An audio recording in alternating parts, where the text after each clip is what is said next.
3 करोड़ की लेवी, बंदूक की धमकी, माओवादी नाम और पुल के नीचे बहती चुप्पी। लेकिन अब सन्नाटे में गूंज रही है हथकड़ी की खनक। रांची के नामकुम थाना क्षेत्र में पुल निर्माण कार्य में लगी एक कंपनी से 3 करोड़ की रंगदारी मांगने वालों की रांची पुलिस ने हेकड़ी निकाल दी। रंगदारी मांगने वाले 2 अपराधियों को रांची पुलिस ने दबोच लिया। 22 मई को गरुड़ पीढ़ी पुल साइट पर बाइक सवार कुछ अज्ञात युवक पहुंचे। भाकपा माओवादी के नाम पर पर्चा थमाया और धमकी दी, काम बंद करो, पैसा नहीं दिया तो गोली चलेगी। जांच में जो खुलासा हुआ वो चौंका देने वाला। जिसे पुल की सुरक्षा का जिम्मा सौंपा गया था, वही रंगदारी गैंग का भीतर खाती निकला। पुलिस की जांच जैसे जैसे आगे बढ़ी, मोबाइल, लोकेशन, कॉल रिकॉर्ड, पर्चे की भाषा ने कई परतें खोल दी। और फिर शिवा पाहन के घर से मिला मोबाइल फोन जो लेवी डिमांड के वक्त इस्तेमाल हुआ था। पुलिस ने सुखलाल मुंडा और सुखराम भेंगराज को अरेस्ट कर लिया। इन दोनों का पूर्व में उग्रवादी संगठन से गहरा नाता रहा है। उन्होंने अपना जुर्म भी कबूल कर लिया। इनके पास से घटना में इस्तेमाल मोटरसाइकिल और मोबाइल जब्त कर लिए गए। राज्य पुलिस कप्तान चंदन कुमार सिन्हा बोले, हम नक्सल के नाम पर डर फैलाने वालों को बख्शेंगे नहीं। विकास की राह रोकना चाहते हैं, उनके मंसूबों को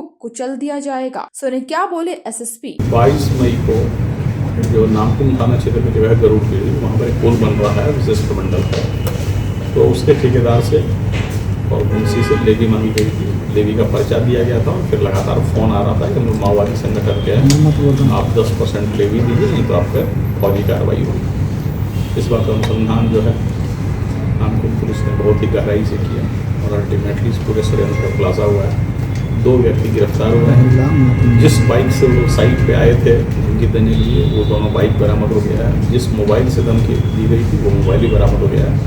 और जो 2 व्यक्ति गिरफ्तार हुए हैं उनकी बातों से इस बात का खुलासा हुआ कि ये असली में यह बात आरंभ जो है उस ठेकेदार के मुंशी ने किया था। मुंशी गरुड़ पीढ़ी का ही रहने वाला है और उसका कहना था कि उनको वेतन नहीं मिला है।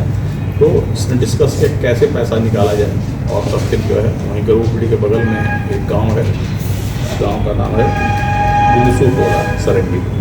उसका एक आदमी था, उसने संपर्क किया और अभी हम लोग ये अनुसंधान का विषय है कि ये 6 लोग जो थे मुंशी के कहने पर, ये सचमुच माओवादी संगठन के कहने पर पैसा मांग रहे थे या माओवादी पर्चा के नाम पर अपना व्यक्तिगत पैसा वसूल रहे थे। अभी इस बात पर हम लोग अनुसंधान कर रहे हैं।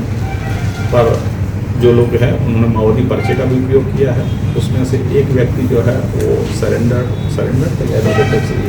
बोईदा पाहन जो है उसका रिलेटिव है।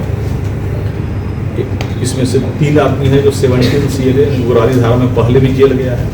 तो ये संभावना बनती है कि ये माओवादी संगठन से सीधे जुड़े हुए भी हो सकते हैं और यह माओवादी संगठनों पर वसूली पर उस पर हम लोग इन्वेस्टिगेशन कर रहे हैं। रेस्ट लोग पकड़े जाएंगे तो ज़्यादा बात क्लियर होगी। कुल मिलाकर इस पूरे घटना में 6 व्यक्ति थे उस मुंशी के अलावा जो इस घटना में शामिल थे, जिसमें से 2 गिरफ्तार हो गए और बाकी गिरफ्तारी की छापेमारी चल रही है। उसमें सुखलाल मुंडा और दूसरा सुखराम भेंगरा।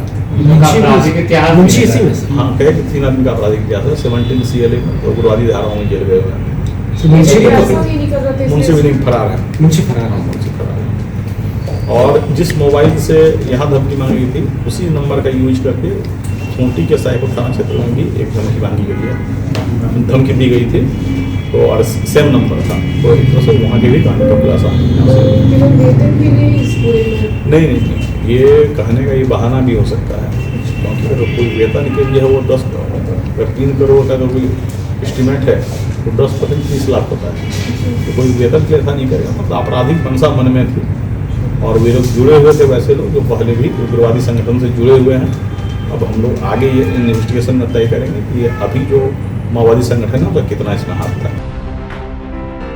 हजारीबाग के बड़का गांव की गलियों में जब सायरन की आवाज के साथ पुलिस और प्रशासन की टोली निकली तो लोगों की निगाहें ठहर गई। ये कोई डर नहीं था, ये भरोसे की चहलकदमी थी। बकरीद पर्व को पीसफुल और सौहार्दपूर्ण ढंग से मनाने के उद्देश्य से शुक्रवार को डीसी शशि प्रकाश सिंह और पुलिस कप्तान अंजनी अंजन की अगुवाई में एक फ्लैग मार्च निकाला गया। यह मार्च बड़का गाँव के मुख्य चौक से निकलकर मुस्लिम मोहल्ला, ठाकुर मोहल्ला और रेंज ऑफिस होते हुए गुजरा। प्रशासन ने यह संदेश स्पष्ट दिया, त्योहार में खलल डालने वालों से सख्ती से निपटा जाएगा, लेकिन अमन पसंद लोगों को हर संभव सुरक्षा दी जाएगी। मार्च के दौरान एसडीएम बैद्यनाथ कामती, एसडीपीओ पवन कुमार, बीडीओ जितेंद्र मंडल, सीओ मनोज कुमार, थानेदार नेमधारी रजक समेत बड़ी संख्या में सशस्त्र बल शामिल थे। पूर्व मुखिया दीपक दास की उपस्थिति ने भी स्थानीय विश्वास को मजबूती दी। सुनिए क्या बोले डीसी और एसपी।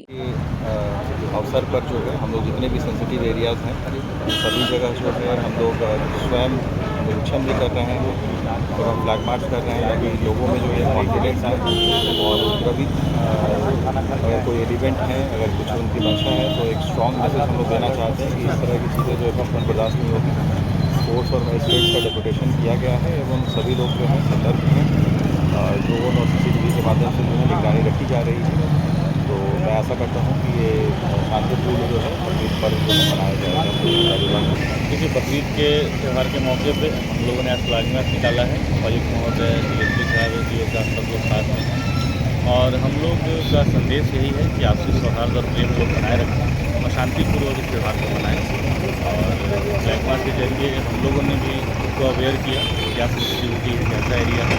साथ में पब्लिक को भी हम ये बताना चाहते हैं कि हमारी तैयारी किस तरह की है, लोग कितने तैयार हैं और हम लोगों की अपनी तैयारी साथ में सद्भावना बने रहे, शांति व्यवस्था बनी रहे, इसी के लिए फ्लैग मार्च निकाला। बिल्कुल जनता से यही अपील होगा कि हर त्यौहार प्यार और परस्पर सहयोग और भाईचारे के साथ मनाएं।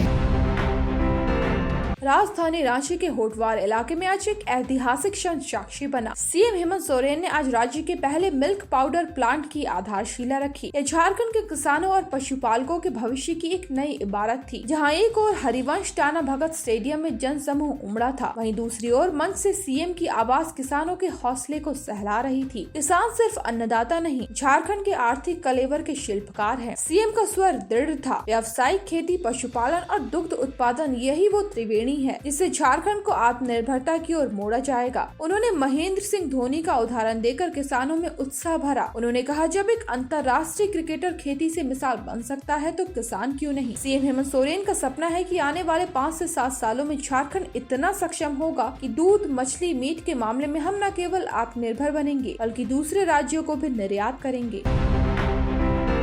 झारखंड लोक सेवा आयोग यानी जेपीएससी ने राज्य के 7 प्रमुख विश्वविद्यालयों में स्थायी रजिस्ट्रारों की नियुक्ति की अनुशंसा राज्य सरकार को भेज दी है। इससे न केवल प्रशासनिक व्यवस्था को मजबूती मिलेगी बल्कि छात्रों और शिक्षकों को भी बेहतर सेवाएं मिल सकेंगी। जेपीएससी ने 2023 में विज्ञापन जारी कर आवेदन मांगे थे। कुल 23 अभ्यर्थियों को दस्तावेज सत्यापन के लिए बुलाया गया, जिनमें से 18 ने 29 मई को इंटरव्यू में भाग लिया। इंटरव्यू प्रक्रिया के बाद आयोग ने 7 नामों की अनुशंसा की। रजिस्ट्रार का कार्यकाल 4 वर्षों का होगा। विश्वविद्यालय की सिंडिकेट समिति की अनुशंसा पर इसे बढ़ाया जा सकता है। प्रशासनिक नेतृत्व वाला पद होता है जो विश्वविद्यालय के सारे गैर शैक्षणिक कार्यों की निगरानी करता है। जेपीएससी अध्यक्ष एल ख्यांगते ने कहा कि ये नियुक्तियां न केवल विश्वविद्यालयों की प्रशासनिक क्षमता को बढ़ाएंगी बल्कि छात्रों को पारदर्शिता, जवाबदेही और सुलभ सेवाएं देने में भी मददगार साबित होंगी।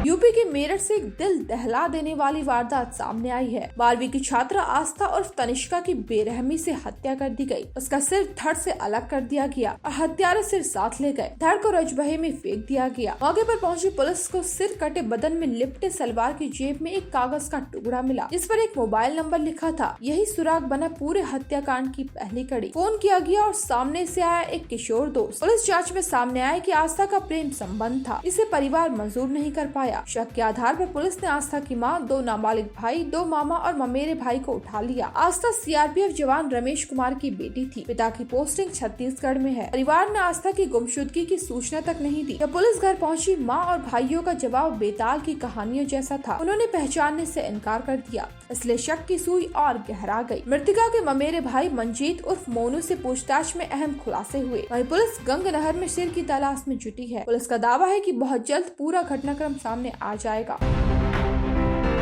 जम्मू कश्मीर के उधमपुर के सीआरपीएफ कैंप से रहस्यमय ढंग से लापता हेड कांस्टेबल अभिषेक शर्मा दिल्ली के मुखर्जी नगर में मिले। उनके कपड़े अस्त व्यस्त थे और दिमागी हालत ठीक नहीं थी। परिजन 2 जून को उन्हें लेकर शाहगंज स्थित घर आए। अब उनका इलाज चल रहा है। अभिषेक शर्मा का परिवार मुरली बिहार शाहगंज में रहता है। उनकी मां कमलेश शर्मा ने बताया कि 25 मई को आखिरी बार बात हुई थी। परिजन उन्हें खोजने उधमपुर कैंप भी गए थे। दोस्तों से भी जानकारी नहीं मिल पाई। अभिषेक के फोन की आखिरी लोकेशन एमएच चौक तक सीमित रही। फिर सब सन्नाटा हो गया। 25 मई को मां की कमलेश शर्मा से हुई आखिरी बात एक टूटी सी स्मृति बन गई। उसके बाद बस सवाल ही सवाल। 30 मई को एक दोस्त का फोन आया। 27 तारीख को अभिषेक ने मुझे कॉल किया था। उम्मीद जागी और घरवाले दिल्ली की ओर दौड़ पड़े। अस्त व्यस्त कपड़े, सूजी हुई आंखें, कांपते हो। दिल्ली की सड़कों पर एक जवान जो कभी सीमा पर डटकर खड़ा था, आज अवसाद के अंधेरे में टूटा हुआ दिखा। अब सवाल वही, अभिषेक दिल्ली कैसे पहुंचा? किसने उसे इस हालत में पहुंचाया? या फिर क्या भीतर ही कोई तूफान था जो उसे बहा ले गया? तेज प्रताप यादव की ताजा पोस्ट ने सोशल मीडिया पर तहलका मचा दिया। दरवाजा खुलते ही कैमरा धीमे धीमे घूमता है। दीवारों पर लालू प्रसाद और राबड़ी देवी की मुस्कुराती हुई तस्वीरें, जैसे माता पिता का आशीर्वाद हर कोने में महक रहा हो। टेबल पर फैले कुछ फाइलें, एक पुराने लैंप की मध्यम रोशनी और तेज प्रताप के कदमों की गूंज। अंग्रेजी में जज्बा, दिल में जोश। स्क्रीन पर उभरता है एक को, all our dreams can come true if we have the courage to pursue them. यानी सपने सच होंगे, बस हौसला चाहिए उन्हें पूरा करने का। यह पंक्ति पटना के युवा दिलों में बिजली सी कौन चाहती है। इस स्टॉल पर बहस छिड़ जाती है, क्या तेजू भाई फिर से किसी नई राह पर? फिर हुआ रीपोस्ट, सियासी पारा हाई। चंद घड़ियों में वही वीडियो दोबारा साझा किया। इस बार धुन में थोड़ा सस्पेंस, बैकग्राउंड में बजता हल्का शहनाई, किरदारों से राज खोलने को बेकरार। राजनीतिक गलियारों में फुसफुसाहट तेज, उछाल बस आने ही वाला है। पटना जंक्शन से विधानसभा तक सबकी निगाहें बस अब तेज प्रताप की टाइमलाइन पर टिकी है। कोई कह रहा है ये महज ट्रेलर है, असली फिल्म तो बाकी है दोस्त। कनाडा के पीएम मार्क कार्नी ने पीएम नरेंद्र मोदी को G7 सम्मेलन में शरीक होने के लिए न्योता दिया। वहीं पीएम मोदी ने आमंत्रण के लिए उन्हें धन्यवाद दिया। उन्होंने कहा कि शिखर सम्मेलन में उनसे मुलाकात का बेसब्री से इंतजार है। इस साल 15 से 17 जून को कनाडा के अल्बर्टा के कानानास्किस में G7 सम्मेलन हो रहा है। इसमें America, Japan, Italy, France, Britain, Germany और कनाडा के दिग्गज नेता हिस्सा लेंगे। वहीं भारत, ब्राजील, मैक्सिको, दक्षिण अफ्रीका, यूक्रेन के राष्ट्रपतियों और ऑस्ट्रेलिया के प्रधानमंत्री को भी शिखर सम्मेलन में आमंत्रित किया गया है। पीएम मोदी ने सोशल मीडिया प्लेटफॉर्म एक्स पर लिखा, प्रधानमंत्री मार्क कार्नी से बात कर खुशी हुई, उन्हें चुनाव में जीत की बधाई दी। भारत और कनाडा दोनों जीवंत लोकतंत्र है। हम आपसी सम्मान और साझा हितों के आधार पर साथ मिलकर काम करेंगे। इन पंक्तियों में सिर्फ डिप्लोमेसी नहीं थी, एक ऐसा जज्बा था जो रिश्तों को फिर से सींचने की तमन्ना से भरा था। इस बीच पीएम नरेंद्र मोदी और कनाडा के नए प्रधानमंत्री मार्क कार्नी के बीच हुई एक गर्मजोशी भरी बातचीत ने ठंडी पड़ी रिश्तों की राख में उम्मीद की चिंगारी जला दी है।